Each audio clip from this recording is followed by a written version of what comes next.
Hello, Julian. Hello, Mike. Hey, Mike, you were saying to me that you met someone interesting the other day at a vet meeting, but she's not a vet. She's not. She's an inspirational speaker, an author, and an ex-Olympic rower. And her name's Cath Bishop, and here she is. Hi, I'm Mike Brampton. And my name is Julian Hoad. Welcome to Veterinary Ramblings. Hello, everyone. Before we dive into today's guest segment, we've got an exciting announcement to make. This week's episode is being proudly sponsored by Adaptix. Have you ever wondered just how detailed the diagnostic tool can be? Prepare to be amazed. Adaptix cutting-edge technology delivers impeccable images that will truly leave you in awe. If you're watching the video version, you'll be able to witness the stunning clarity firsthand. For our audio listeners, please don't miss out on the opportunity to explore these breathtaking images. They are nothing short of extraordinary. What's even more remarkable is the consistency. With Adaptix, you can count on superior image quality time after time. Want to learn more about how Adaptix achieves digital enhanced diagnostic detail? It's very clever. They utilise advanced techniques such as in-plane resolution of just 100 micrometers and a sophisticated process that involves capturing 50 images from 36 different angles, which are then constructed back into a stack of image slices. It's truly next level stuff. So, for additional information, be sure to check out the link in our show notes or visit them direct at adaptix.com. That's ADAPTIX.com.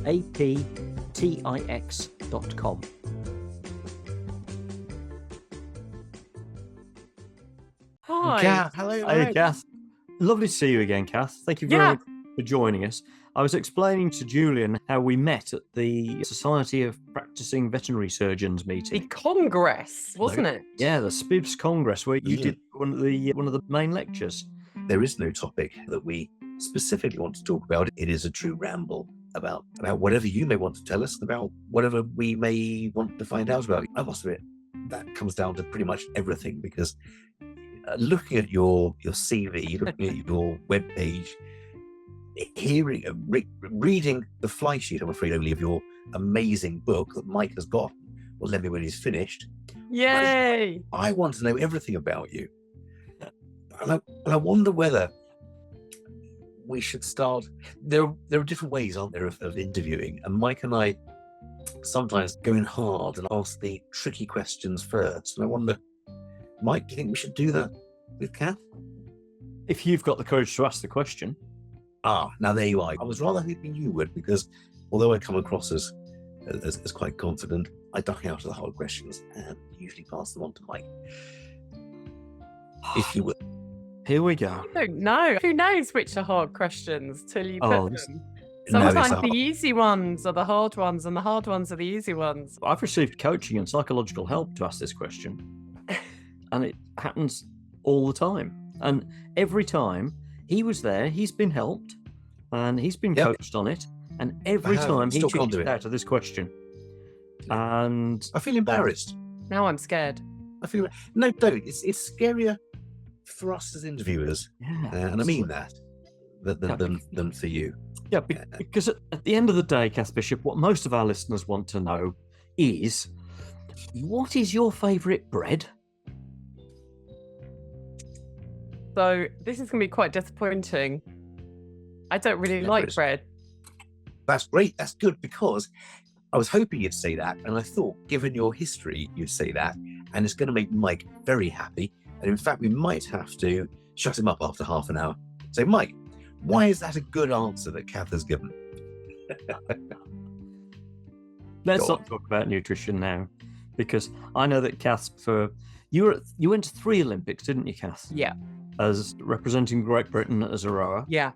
And finished your 3rd attempt with a silver medal. Correct. Yeah, which is just a fantastic thing. But what that tells me, and most of our listeners, of course, is that for well over 12 years, you followed that 4-year Olympic cycle of training, nutrition, rest, psychology, the whole thing.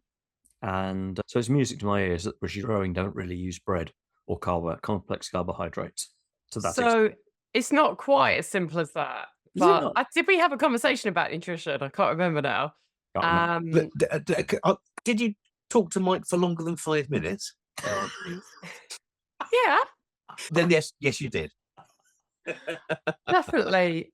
Because actually, I wouldn't say it's a British rowing thing. That's very much a personal thing. But for half of my rowing career, I was made to eat bread because it was the only thing that was available in between serious training sessions. Mm. So I don't like it. I'm also gluten intolerant. Yeah. And like for initially in between, like you're doing 20 kilometers on the river, you come in for a break and then you're going to go and do another 20. And we had white bread toasted with jam on it in the early years. Oh, Yeah, in the 90s. I'm very old. In the 90s, it's not necessary. It isn't what happens now. And that was not helping me at all. yeah. I'm imagine. sure. I can imagine halfway through your afternoon set wondering, oh dear, what's going to happen now? Just not good. Yeah. That's not good. No, I feel your pain there. So you see now why it's such a hard question. But for me, it's an easy one. I've got really clear feelings and you're not going to be moved. I love it. Brilliant.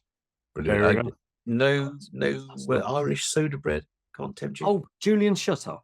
No, okay. I'll be. Shut up. Go away. So what led to you being at the SPVS meeting then, Cath? How did you get that gig? I was invited through the company that did the organising. So the company that were running the event, literally setting it up, organising all the goodie bags and organising that kind of exhibition space and all your lanyards, all of that. That company were also, I think, involved in setting up the program and helping advise on that and bringing in a speaker as part of that. And somebody who was in that organisation had seen me at another event and recommended that it could work also for the Congress. Cool. It was a very inspirational speech. And you dealt with a lot of aspects there. Have you done any other veterinary work as such? Or is that the first time you're speaking to a room full of vets? Yeah, that's a good question. Not memorably spoken to other vets. I've rowed with lots of vets. Vet students were often quite keen rowers at university because they were up for long days and getting up early and pain and suffering and things like that. Right. So I feel like I've had vets around me, but I don't know that I have professionally been in that world at all. And in fact, there was something in the lead up to it that I was asking some questions about what's it like? Because we hear about the NHS. Yes. Challenges, you get a glimpse into more than a glimpse into a lot of cultural issues, but I had not seen things from the veterinary world, particularly because I'm interested in issues of culture, organizational culture, trends, patterns, leadership. And I hadn't come across a lot of that. So I was asking some questions in the sort of lead up to that. And I was interested in the people that I spoke to whilst I was there, other sessions that I went to hear the stuff, hear what the issues are, hear what people are talking to each other about. So yeah, learned lots. What was your impression then? Oh, is the veterinary just like aerospace, just like railway, just like manufacturing, just like the NHS? So I think there were common patterns within people in the room, but of their own nature, perhaps because of this sort of sense of setting up your own business within a sort of animal healthcare world. There were common business patterns that you were seeing, or people who aren't necessarily qualified to run businesses and being detracted from what they are qualified for. Those were some of the some of the challenges in the room. Definitely a sort of a sense of fatigue and overworking, which is common to lots of other industries. And how do you manage that well? Behavioral issues with clients, patients, customers. Yeah, so things that resonated, not exactly the same as another sector necessarily, but had resonances in different ways. But you could see the commonality in the room and therefore the usefulness of people getting together and saying, oh my God, you've got the same issues I've got. And what are your ideas? I felt very, although a kind of clearly quite a wearying time for lots of people, but people were also very grateful to come together and wanted to share. Yeah. A potentially more wearying time after the CMA announcement there, starting the investigation into veterinary pricing. And I think clearly if the SPIVs were to run this weekend, it would be a different mood entirely from the last month or the month before. Because their lives have just got that bit harder. Yes, because they're feeling even more beleaguered. Yeah. And I think, again, one of the elements in the room there is that you have a profession that is a purpose-driven profession. Yeah, you're not creating a widget. You are improving the life of another living creature. And that's always very difficult to tarry that up with the business side of things, with the metrics, with all of that, and compliance and all the other sort of legal aspects involved. And so obviously what happens is those things start to dominate, start to take over. And so what you're just referring to is on that side of things that then eats away at the reason you came into things and is very demotivating for sure. So, how do you tell the vets to try a bit of free advice from them all here? How would you tell them to not feel so demotivated? Is there a quick fix for that? So I don't think you can tell anyone to be motivated or not be or No, I very didn't word the miserable. question very well, did I? So, but actually, people do talk about that in big corporations. We're going to motivate you all, whether you Yeah. like it or not. Stand up and do For, star jumps now. We cannot motivate another person. We can create an environment which has a high likelihood that they'll feel motivated, but we actually are in charge of that. So I think with one of the things with cultural issues or motivation or that human experience piece, you sort of almost have to come at the other angle. I can't tell anyone, but I guess it's about perhaps asking questions about why you do the job and are those things still relevant? Is that still part of what you're doing? How do you connect more to that part? And how do you see something like this that feels like an attack as a way of actually strengthening your profession? How can you see it as a way of showing the value that you really create? Perhaps there are some poor practices that actually you want to have not tarnishing the whole profession. So how do you see this not as a threat, but actually an opportunity to take things to the next level, to clarify your business practices and ensure the standards are high, and that maybe there is some stuff to learn because maybe things are based on some outdated models. So that's really the key to this, is to seeing it not as a threat, but as an opportunity. I think Mike and I touched on this when we met last week at another congress, at the BSABA Congress. And I said, I think we should bring on the CMA investigation because, as you say, that there are practices that aren't doing some things right. And it's not necessarily that they're not treating right, they're not investigating right, but it's almost always that they're not communicating right. Mm. And the CMA's biggest gripe is there are certain parts of the veterinary profession, from a financial point of view, that aren't transparent. So our pricing, our use of referral agencies and diagnostic labs, they should be. Yeah. I think every vet would love to be able to spend time to tell people exactly what they're charging and why, what the options are. And we're often beaten into submission a little bit, either because we're working for a corporation that requires us to do things without questioning the powers to be, as it were, or because of simple time pressures. And so I think what we need are simple tools to enable us to be more transparent in what we do. That sounds good. Job done. Yeah. Building connected to that, for me, learning is really key. How are you learning to do things even better, given there'll be new technology, there'll probably be new medical products, there'll be new ways of doing things, there'll be new standards, there'll be new expectations from patients. So if you're standing still, then these things come as a threat. But if actually you're evolving, thinking, how can we do this better? And that includes communication and transparency, then again, yeah, that's just part of how we constantly improve. Not because we're doing things wrong necessarily, although there might be some people you want to get that where things need to be fixed. But actually, again, having this, and that's some things I talked about, having just this sort of what I would call like a performance mindset in the sports world is every day we are looking to improve. And we know that we're going to have to let go of some things that worked before because they don't work now in the current context.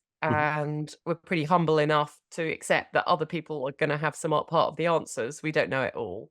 So actually, who do we now need to look to get advice about how to manage this next challenge? I think if that is part of how you operate, then it's only helpful. The transparency piece, the communication piece is interesting. Most issues come back to that. People had different expectations on the other side of the table, whether you're negotiating over a legal contract or whether you're in a veterinary practice or literally anywhere, whether you're an athlete being selected for the Olympics. It's the fact that we all had different expectations of how things were going to unfold, and we never actually laid those out at the beginning or explained through. For me, that's just a really key part of anyone who's in a leadership role, that we don't clarify enough. It's clear to us, but we're not actually sharing it with others. And that creates then a sort of hierarchy and a lack of trust. That's not good in a profession that is going to require a lot of trust. Yeah. You spent a lot of your time as an elite athlete, Cath. 10 years. 10 Actually, years. Yeah, So I came in midway part through the first Exciting. Olympics. I basically did 10 years, a decade. Yeah. Was that a choice? Was that a goal for you as a younger lady? No, totally not. No, absolutely not.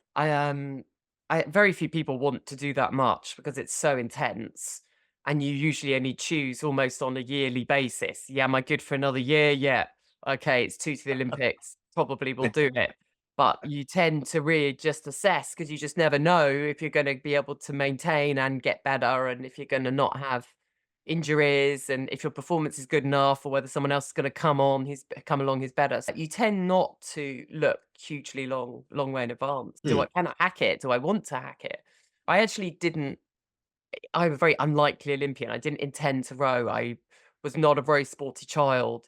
I took it up by chance at university. I didn't even intend to take it up at university. It was purely by chance. And in a way, that was very lovely, because I fell in love with it as something that was completely unexpected and that opened up a world of physical activity in a beautiful environment, lots of teamwork. And so I really fell in love with the sport, but I had no expectations of an Olympics. And when that did come around, therefore, I was always going, oh, okay, I'm going to go to the Olympics. And then that kind of first one was a bit of a learning. I'd only been in the team for 2 years. I think I'll have another go. I think I can do better. So it was always very incremental. And the fact the second one was a total disaster, worse than the first. At that point, I was completely destroyed and actually stepped out for a year thinking, I'm done. I'm going to now go and live the rest of my life. I've done 2 and it didn't go well. And I can't quite work that out at the moment, what went wrong.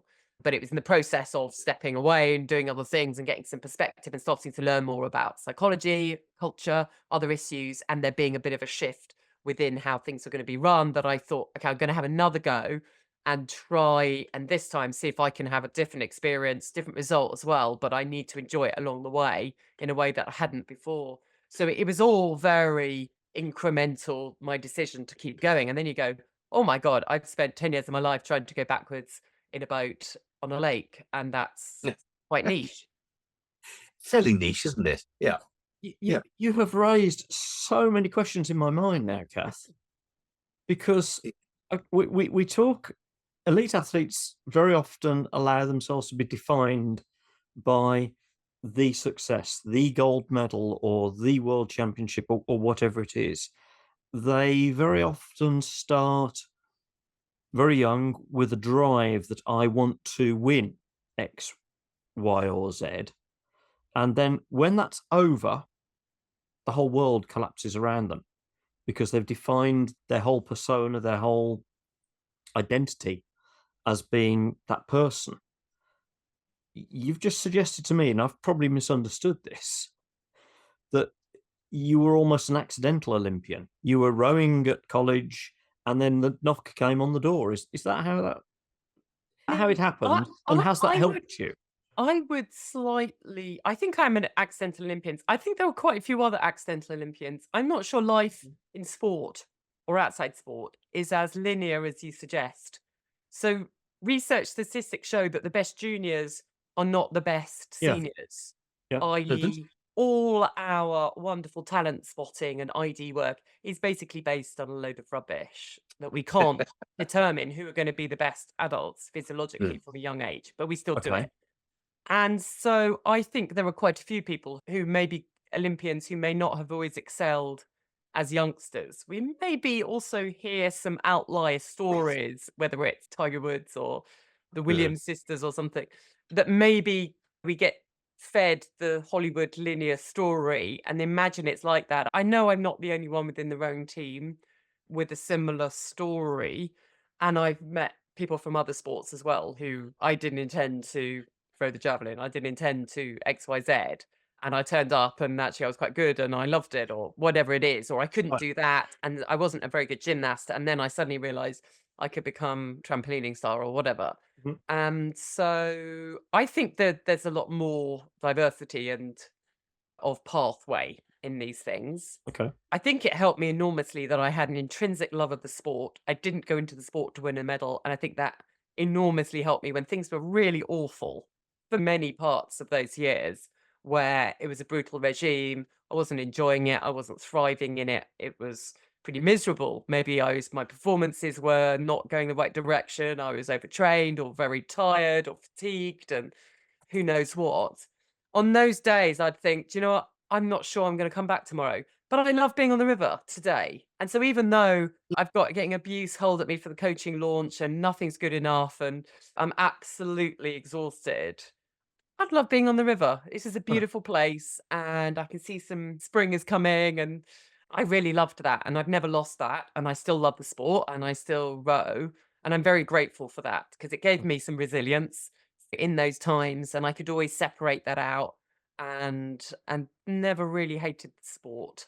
Definitely hated some of the experiences that I had along the way. Right. Were you surprised when you got the knock on the door? So yeah, there's no knock on the door. I don't know where that happens. Here you go, come and join the Olympic team. Back in the days, obviously I'm quite old, so we're talking.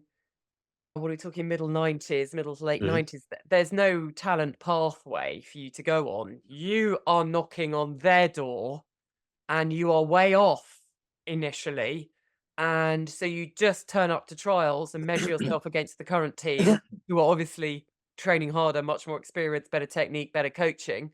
And you are at the back of the pack, and everyone's going, "Oof, you're way off, you're pretty rubbish." And you go, "Okay, I'm going to go away and train harder and come back next month and see how I do."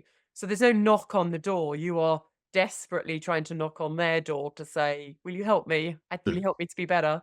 Um, Interesting. so in those days, you were really on your own trying to fight a way in.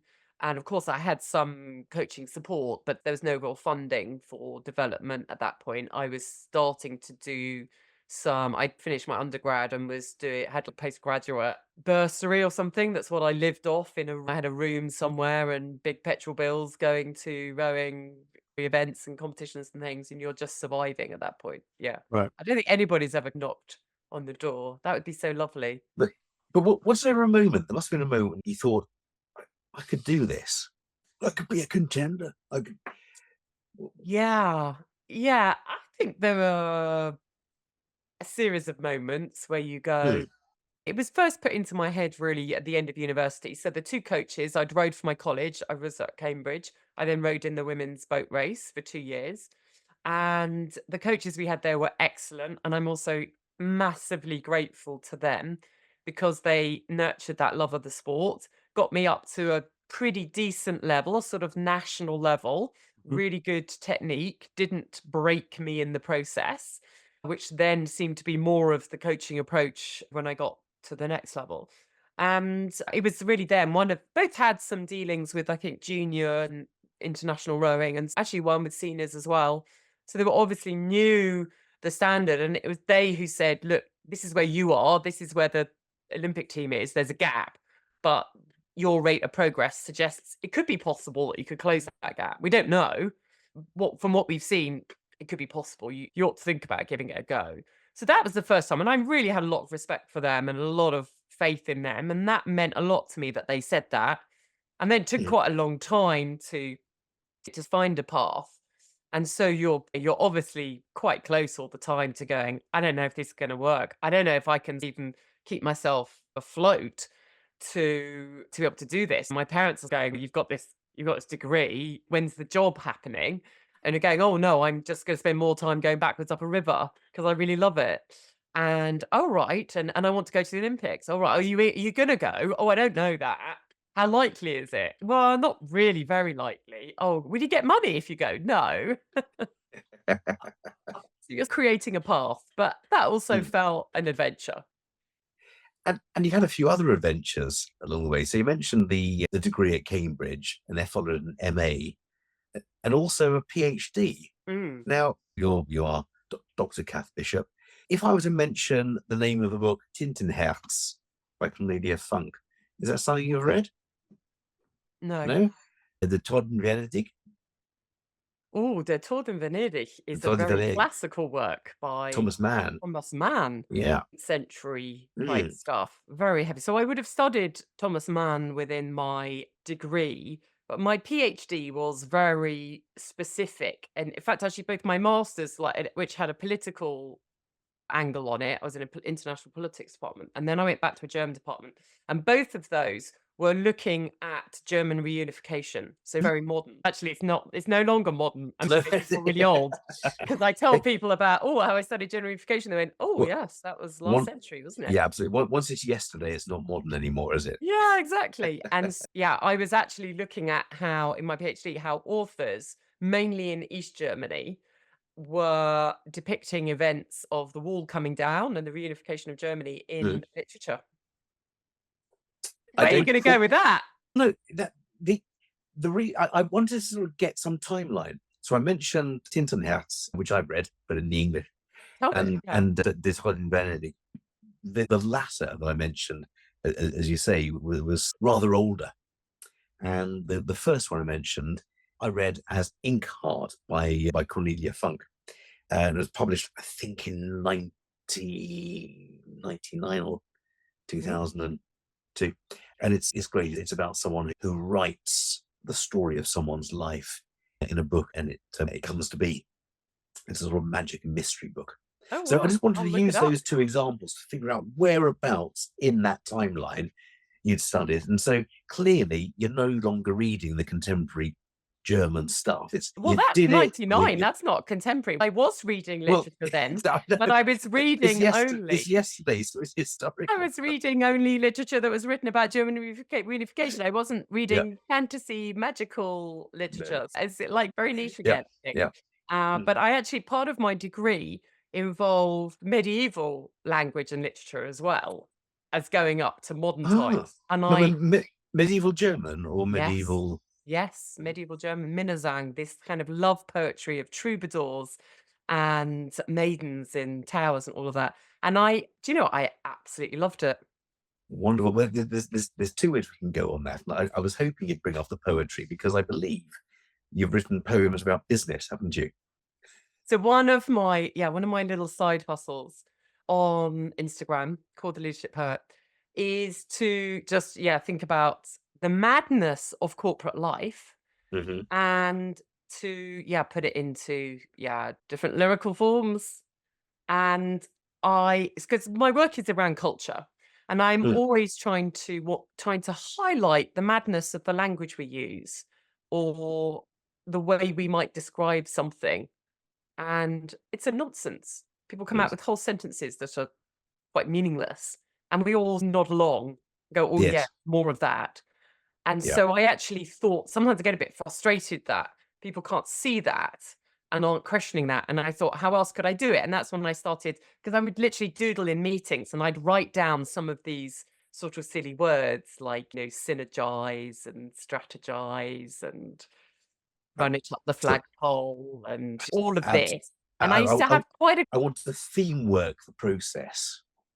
That's one I heard recently. I want to theme work the process. And I nodded because everyone else was, and I was thinking, God, I'm stupid. I know nothing about leadership and things. I've sat in many management meetings very recently thinking that I'm the most stupid person alive because I didn't understand it. And then in the pub later, everyone said, so what was that? Yeah, Everyone know? because nobody else knows it either. It's all as Huxley's Brave New World or George Orwell's Ref Newspeak, isn't it? Yeah, it is, and it's part of what makes our cultures very unhuman, non-human. inhumane, even. And inhumane. I've tried making up a few words, and some of them have landed. People have nodded as well. So, yeah.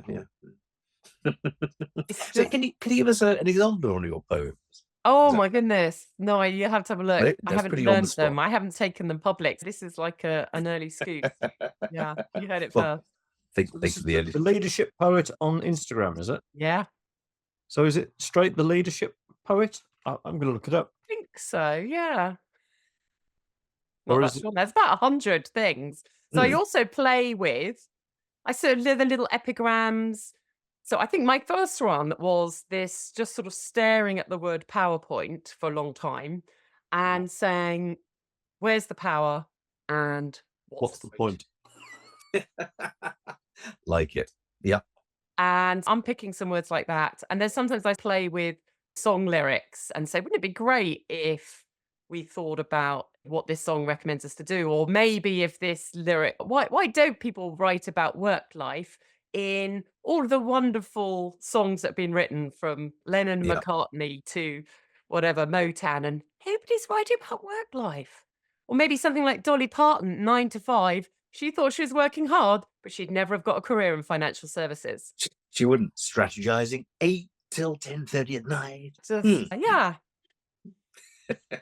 She wouldn't have got a job in the veterinary world either, would she? She wouldn't know. I'm finishing at 5. Yeah. And I The don't think complete her step work as over a singer there. was purely transactional either. So it wouldn't have worked either way. Indeed. Although I'm sure I have she'd to say, for Dolly Parton, she does a hell of a lot of work around literacy, Mm. and I'm quite a fan of her. I think she does a lot of good. She's a tremendous charity donor. And yet she set up, if you look at the list of the things she set up, it's so many dozen schools and hospital wards and wings. Yes, She's quite pretty remarkable. amazing. I She's think pretty I think I found one here. Oh yeah. Oh my god. Yes. It's entitled "A Load of BS." Table this and circle back. Run it up the flagpole. Park it, check it out, then update the goal. Stretch envelopes, shift paradigms, and navigate the new normal. Cascade it down, then bottom up. Find out who dropped the ball. Culture eats strategy. Dog eats dog. Breakfast is a confusing time. Step away from the madness. Open up your mind. Corporate jargon is a terrible crime. There we go. From the leadership poet. Yeah. How cool is that? That's its first public reading. Is it? I love that. I Well, love that's I'm fantastic. going to follow you on Instagram.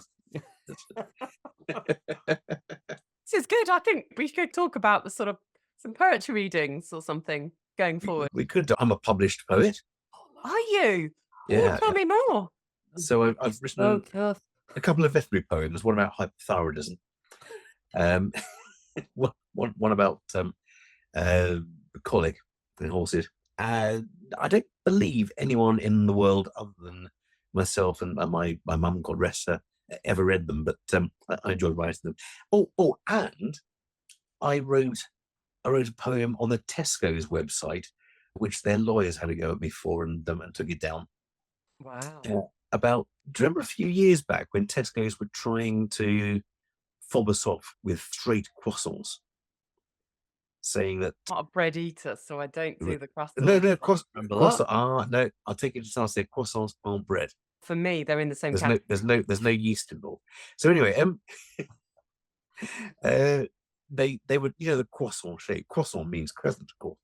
The croissant shape is classic, and Tesco's have now produced these straight ones, Oh yeah. which clearly are easier to produce and easier to pack. But they say that the reason they produced them was because it was requested by the consumer, because people found it difficult to butter croissants that have a curd in them.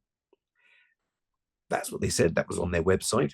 And so I wrote a poem and put it on the Tesco website. I'm trying to find it here, and I'm not, which may be quite fortunate.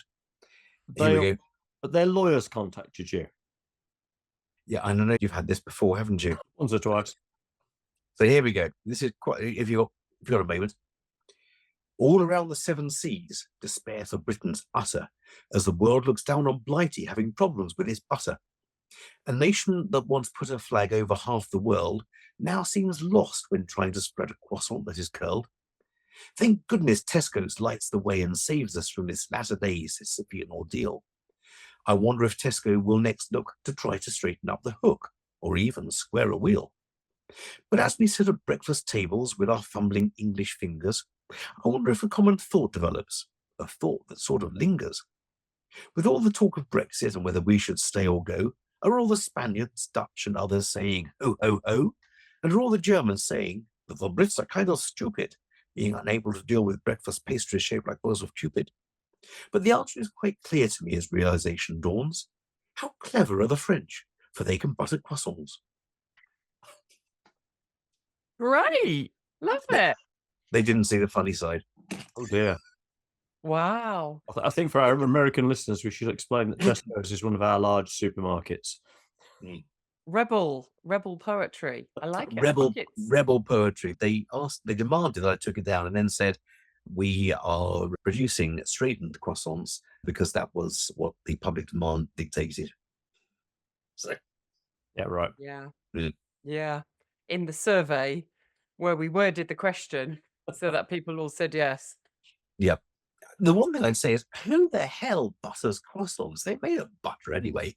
Yeah. There are some people around, aren't there? Goodness me. No, don't you just need to put jam in the middle of them or something? Bit of jam, yeah.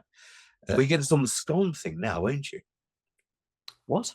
You don't have scones either, do you? They're not bread, but yeah. No. So you wouldn't be able to answer the age-old question. No, either way. Which right. So there's recently. In fact, that's all I would eat would be the cream and the jam. Yeah. So there was a jam out actually personally, but there was a revival concert recently. So the Jam decided to get together with Eric Clapton's old band Cream to do a revival concert, but they couldn't decide who to go on first. I've said too much. Mike is giving me this look. You can't see it. You can't detect it, Cath. Mike is giving me the look of someone who has dominated conversation for a while. I'm going to ask Cath about Colin Ellis, if I could. Oh, yeah. Culture geezer. Yeah. And you have a podcast with Colin. So we have started literally a few weeks ago. So kicked off in March. And it's all about conversations on different stories around culture. And so both of us work in that space. And we had quite a few conversations. I think we connected on LinkedIn and commented on various things, and then connected and had further conversations around different issues. What do you think about this?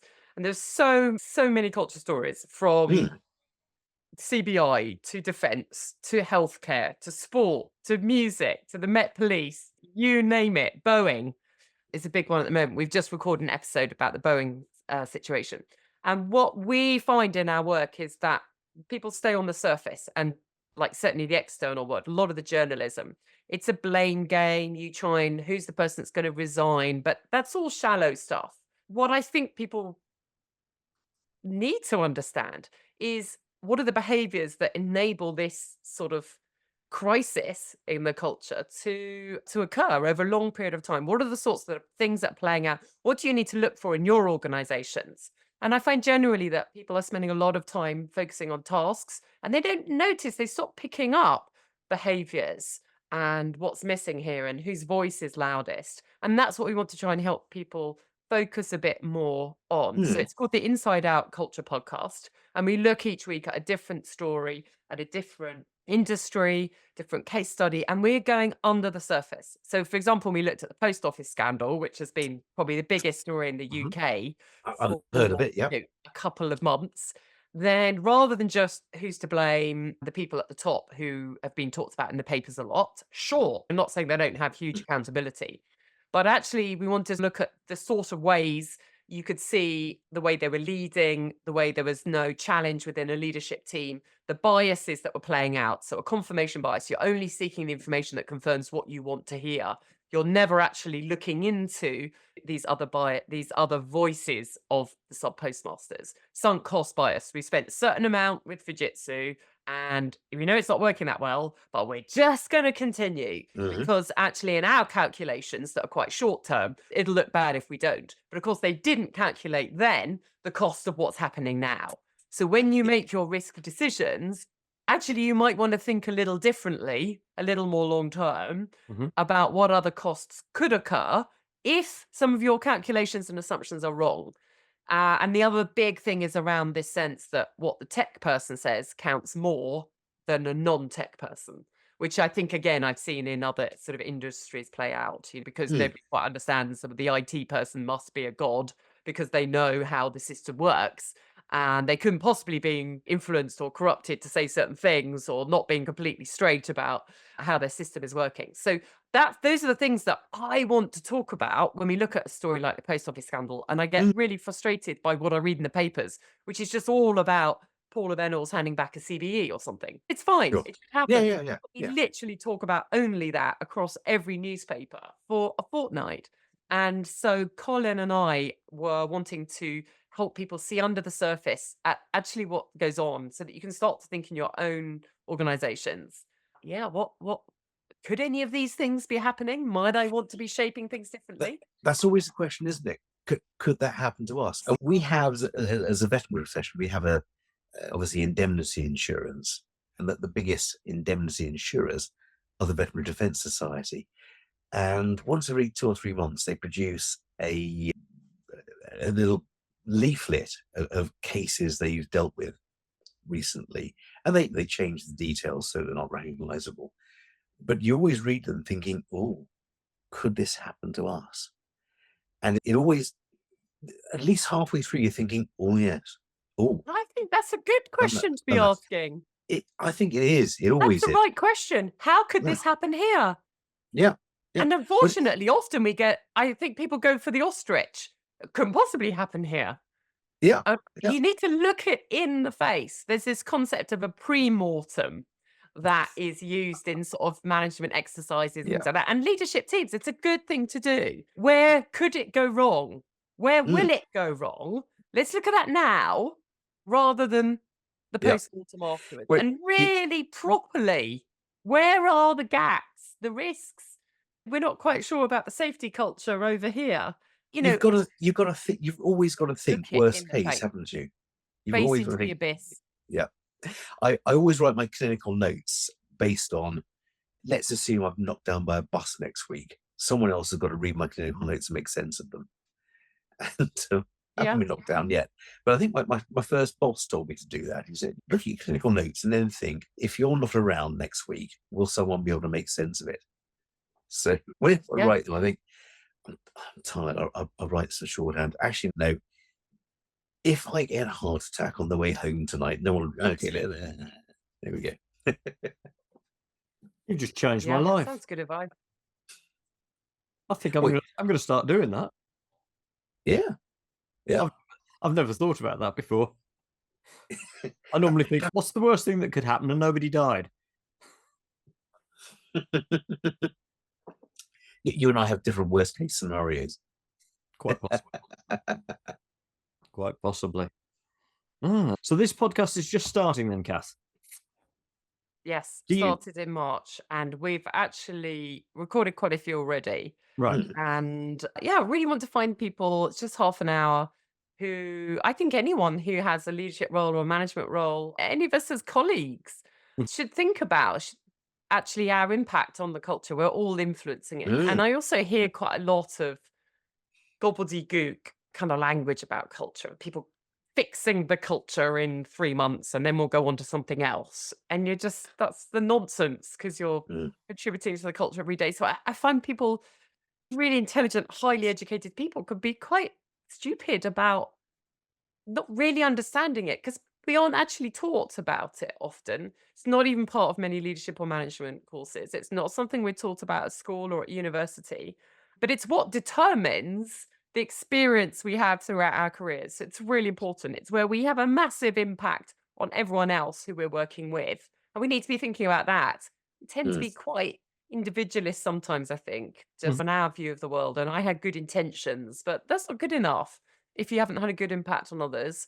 And the world where we are now expecting more inclusion means we have to pay attention, because you've got people who are all going to react differently, because they've got different personalities and different backgrounds and different perspectives on the world. So we really need to tune into that. It's going to start to feel very different. And of course, we have more of a sense of how important it is to well-being and to performance to think about the environment that we are working in. So I think it's a really crucial topic, whatever level, just if you're thinking about, actually, I want to help my team be more effective, or if you've actually got decent leadership responsibility, then often this is your number one. It's the thing that you can impact most. It's the way you Yeah. can help the company most. It's not by supervising and doing more tasks. It's by removing blockers or understanding where there are some behaviors that are dysfunctional, that are not helping people to do their work. And actually tackling some of those should be the number one priority. But I think that's brilliant. I'm going to listen to this podcast. What did you say it's called again? The Inside Out Culture Podcast. The Inside Out. And how do you find out the inside bits to it? So you can go to anywhere where you would listen to podcasts on your Apple platform. You can go on Spotify. So any of those, and just type in Inside Out Culture and it will come up. I'll have a listen to it. I haven't seen your TED Talks yet. I will do that. But I've seen one of Colin's and it was very inspiring. So I think also we're quite an interesting combo. I think he's had a lot of experience in different companies on the coalface. He comes from Liverpool, so he's always saying I'm the one with the posh accent, although actually I come from Essex, but it's all relative. And he has a lovely lilting Liverpool accent. And he's got loads of, just stories coming out of his ears of different situations he's seen either himself as a manager and thought about how can I do things differently, or in his work now in culture. And I read a lot. I love business books, leadership books. And so I also try and bring in some references to some really great books that might be of interest for people wanting to find out more. So I think we bring lots of stories and research and background that maybe help bring it alive and just help people get confident to talk about culture, to feel a bit more competent without going into gobbledygook stuff or thinking, oh my God, I'm going to get it wrong. Just to start noticing things and then having some more conversations, because that's really our aim, is to help build a bit more competence and confidence around shaping culture. And you cram all of that into half an hour? So we just look at one story. Yeah, I know. Think about that, guys. Just half an hour. Imagine that. Imagine how concise and prepared you have to be. Listeners, I hear a deliberate dig here of the fact that we've been chatting for an hour and a half already. Okay, all right. No, it's just, we just take that snapshot of what are the things that we really notice under the surface, because culture is about what happens under the surface, if you like. It's about mindsets and behaviors and beliefs and biases. And so we take the lid off and dive into one story or one cultural review report. And there's loads of different topics. So I think it'd be really interesting. We can be concise though, can't we, Julian? No. Yes, we can. Yes, we can. We can, actually. We could, in a timely manner, you mean, concise in terms of a short period of time, like a minute or so. Yeah. And of course, all would be fairly concise, We can't be concise. Our guests can sometimes be concise. Well, if they're up for the challenge. We ask nicely. Yeah, I suppose so. It'll be something like that. I don't know. I wonder if Cath has read our brief. Could you even doubt that? Where are you going? I'm glad you said read our briefs, not seen our briefs, like you did a couple of weeks ago. That was an embarrassing moment, wasn't it? Yeah. So what I wanted to know is, do you have a little countdown clock or something? And Oh yes. Oh yeah. Okay. Look, there it is. Hang on, I've got to try and work out where the lighting is. There it is. There you go. So you have. I haven't practiced. I haven't practiced. So I thought about it, but I haven't practiced. Just so you know.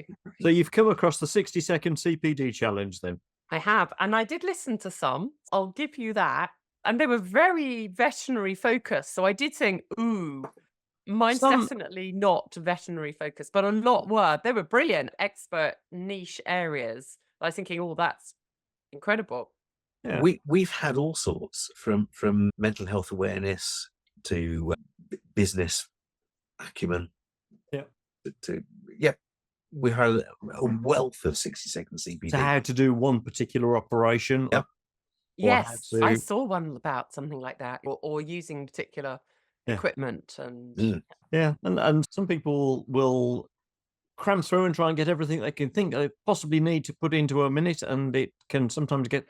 And other people will make one concise point Mm. and will revise that point, and then remind us as the clock ticks to 1 minute what that point was. Oh yeah, good. So I'm fascinated to see. So you're up for the challenge, then, are you, Kath? Oh yes, That's definitely. So fantastic. what I'm going to try and do Yeah. is basically summarize the point of my book, The Long Win, in 60 seconds. So I think it's The well point. worth reading 250 pages, but the concept of it is all about, yeah, how we define success, like sets in train so many things. And so I'm going to try and distill the sort of concept, the frameworks. Yeah, that's what I'm going to try and do. My book in 60 seconds. Okay, Cath Bishop, 60-second CPG Quite small. challenge. Yeah. You'll see it on the synopsis of The Long Win. Time starting now. Okay, great. So, long win thinking. I want you to think about what does success look like in your life, in your job?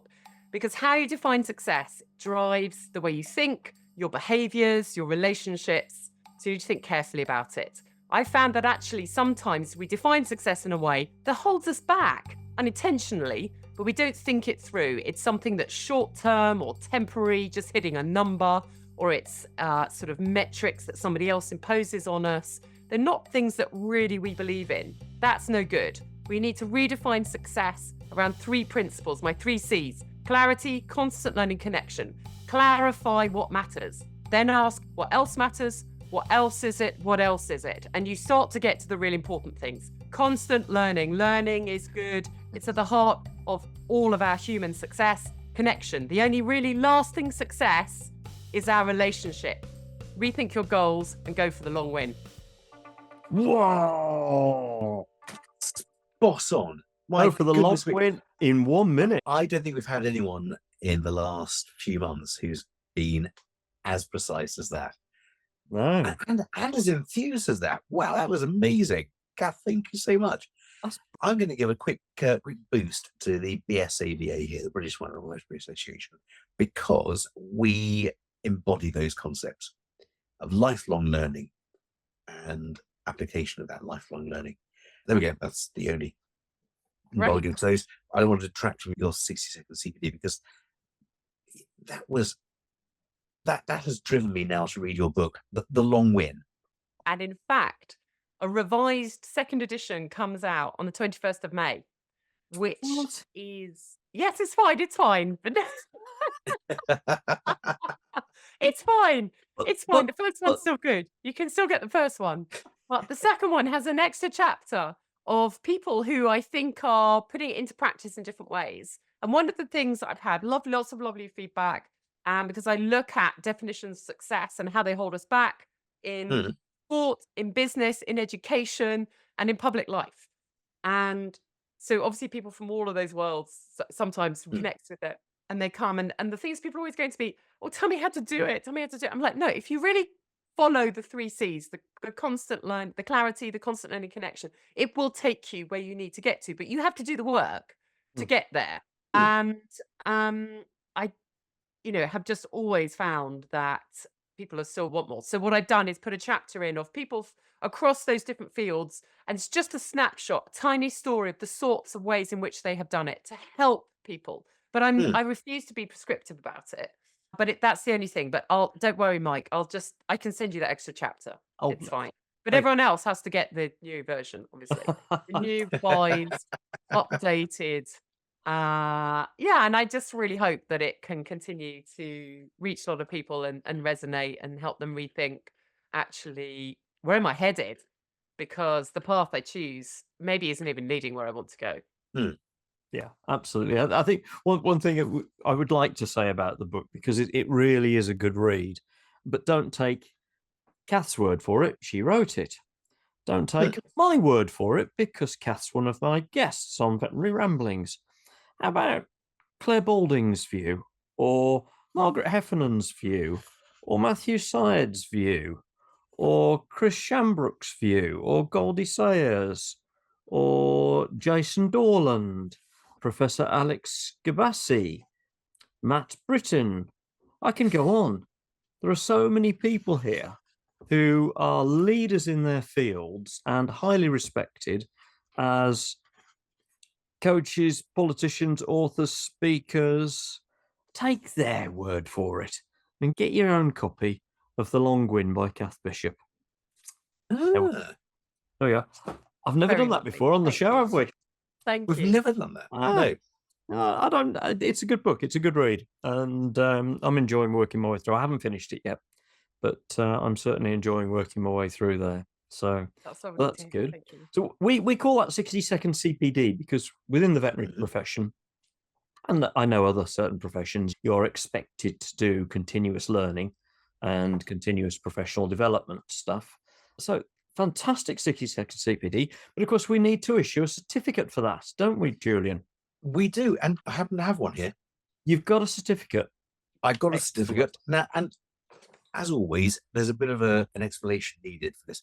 Firstly, knowing your love of poetry, I thought I'd put a little poem in that my great aunt used to say. I don't know whether she made it up, whether she heard it somewhere else. It encompasses all that we've spoken about tonight, which is certificate of love many, trust few, always paddle your own canoe. And I thought you might appreciate that as an aurist. So here we go. There's a few things here. So there we go. There's me rowing with my daughter, rowing down the river. Lovely. And there's someone in a rowboat with the world's biggest seagull above him. Look at that. That's huge, isn't it? Wow. Scary. There's me canoeing in Malaysia and looks paddleboarding in Northumberland. And that's when I had this moment of epiphany that we don't need to use hands because look, people have invented motors. The outboard go- engine. It's a Yeah, wonderful thing. isn't it fantastic? It goes a lot quicker than a rowing boat. You might want to try it sometime. And I thought at this point I'd introduce you to Arithmetica, one of my tortoises. And Arithmetica, I think, will resonate with you because poor Arithmetica is a male tortoise. They had a problem that male tortoises sometimes have, which is persistent priapism. They are unable to retract their member. And unfortunately, he got gangrene of his member and we had to amputate it. And I thought you'd appreciate that because he was, as I know you started off in your training, coxless. Wow. Mm. Yeah. That's I can't believe you said that, Julian. I may have misread it on your bio. yeah. Where do I go with that? I've never had that analogy, that relationship to a tortoise highlighted before. It's a new Well- and beautiful natural connection there in the I universe. thought you'd isn't it? appreciate it. I thought you'd Yeah. appreciate it. Wait. We actually had a love of turtles when we used to row a lot at Marlow on the bottom stretch that goes between sort of Marlow down to past Bourne End, actually down to Cookham. It's a very beautiful part of the Thames. And there's an island at one point, actually more nearer to the sort of Marlow end of things. And sometimes we'd like even go and hide to try and have a little rest behind the island. And there used to be this little sort of turtle-looking thing there. It's a terrapin. They've got a family of breeding red-eared terrapins there. Chrysi, what are they? Pseudochrysimus crises. Yeah. Someone clearly let them loose a few years back, and now they breed. Wow. Yeah. There we go. So we thought it was turtle hunting, but obviously it was terrapin hunting. If you're American, they're all turtles. But Yeah, for we felt the like that, Brits, I think, in our tortoises crude- on land, turtles on sea, terrapins on both.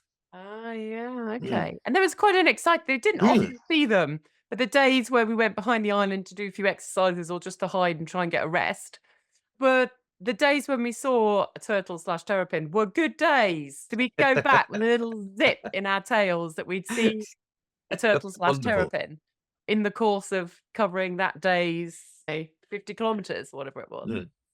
Wonderful. 50 kilometers. I don't think I've canoed as far as 50 kilometers in my life, but that's forward, of course. So Yeah, I it's don't hard. know about that. I can't imagine what that'd be like.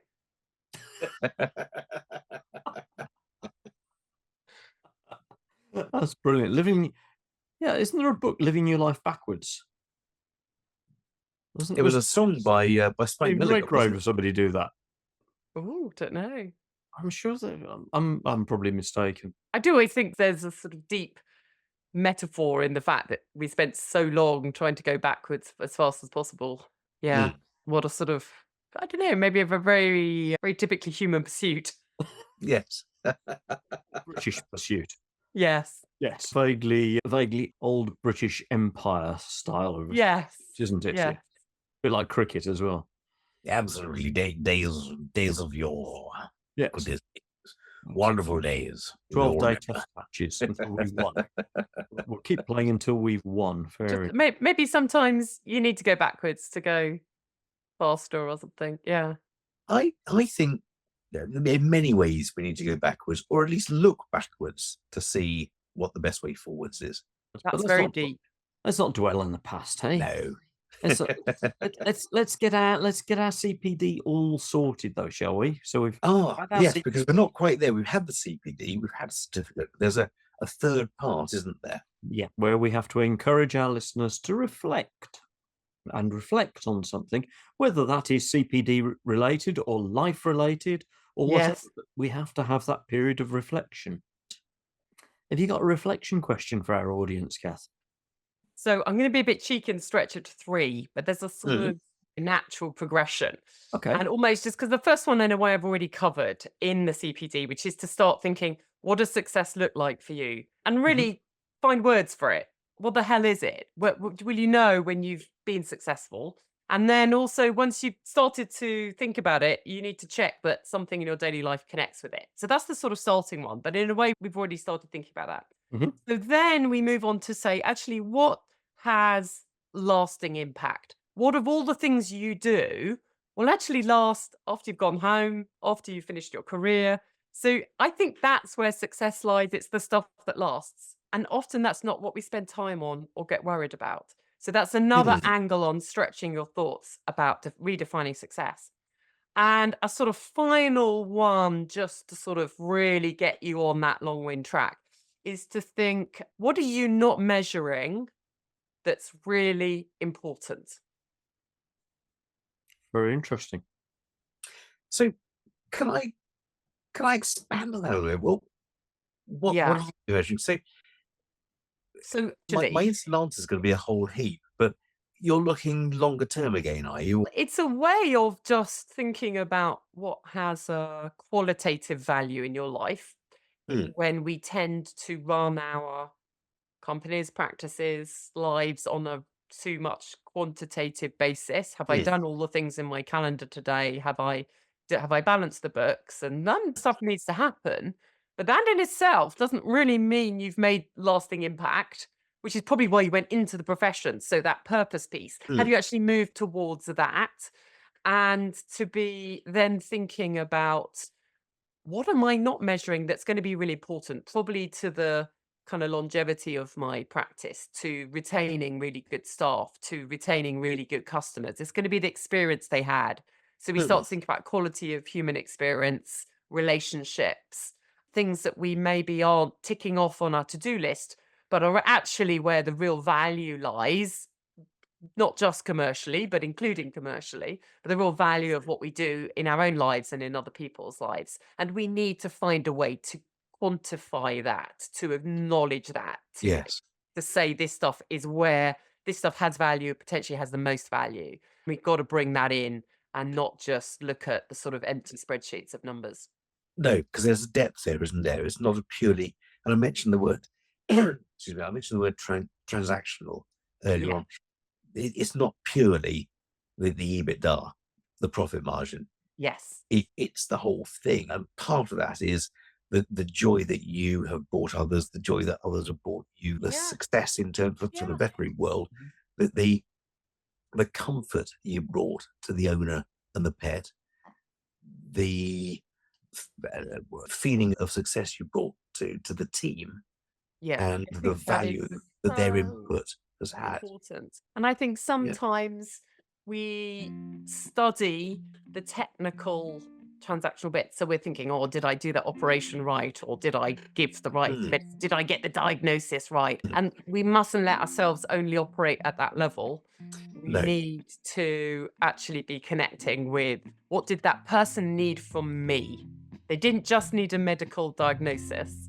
They needed some other things. Yeah. And I need to be thinking about whether I gave them that and how might I do that next time even better. Yeah. And that can be an area where we maybe don't always feel as skilled or as developed. But that for me is where the gold lies, the value lies. And the good news is it does help your bottom line as well.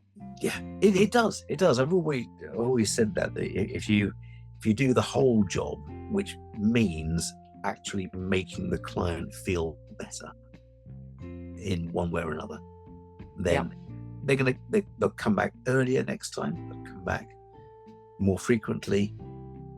You'll sleep at night. Yeah. They'll refer other people. Yeah. They'll refer. The world is generally a better place. Yeah. And I have clients who come in pretty much because they need a chat. They have no one else to talk to. They're worried about their pet, but not so worried that actually it needs to be seen, but worried because actually there's something niggling them, and that is so much more than it needs a jab of something. But there's a chat that needs to be had. Yeah. And that's the huge impact that you're having on making your community a better place. Cath, you have brought so much to this discussion. I could listen to you for a week. We've rambled well. We've rambled well, and we have rambled well. I'm going to listen to your podcast. I think. Thank you so much. I think Mike probably has some words there to. I was going to say, I think we've rounded off beautifully there, and what a beautiful summary to a fabulous evening's conversation. Really enjoyed it, and to our listeners and viewers, if you've enjoyed it too, don't forget to click like, link in, send us a message, and please subscribe, because it really does make a difference to us. And if you want to ask any questions of any of our guests, or have got any suggestions, please drop us a line, get in touch. I think, Cath, I knew when I met you that it was going to be good fun talking with you on Veterinary Ramblings, and it's proved all of that and more. So I think all it beholds for us to say at this point in time, Cath Bishop, thank you very much indeed. May your dog go with you. May your dog go with you. It's been a great ramble. Thank you.